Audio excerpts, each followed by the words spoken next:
বহু চুরি করেছে বাংলার মানুষ, 15 বছর দেখলো কত রকমের চুরি হয়, কিন্তু বিধায়করা যে সাইন সই চুরি করে এটা আমরা আবার নতুনভাবে দেখলাম। এবং সেখানে অভিষেক ব্যানার্জি একটি চিঠি এসেছিল সামনে আমাদের সবার সামনে, যেখানে উনি বলছেন যে শোভনদেব বাবুকে করার জন্য, লিডার অফ অপোজিশন, তিনি সাংসদ হিসেবে তো বিধায়কের ব্যাপারে কথা বলতে পারেন না, ওয়েস্ট বেঙ্গল লেজিসলেটিভ অ্যাসেম্বলির ব্যাপারে কথা বলতে পারেন না। সুতরাং সেই হিসেবে সিআইডি তাকে ডেকেছে,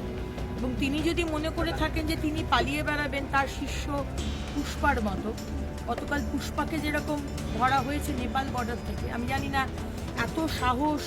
এত বাঘের বাচ্চা তারা কেন পালিয়ে বেড়াচ্ছে, সেরকমই যুবরাজ অভিষেক ব্যানার্জিকেও বলবো, না এলে যে পার পেয়ে যাবেন তা কিন্তু নয়। সুতরাং যদি সই জাল করে থাকে কেউ, বা আপনি চিঠিটা করে থাকেন, কি বিষয় সেটা কিন্তু সিআইডিকে আপনাকে জানাতে হবে।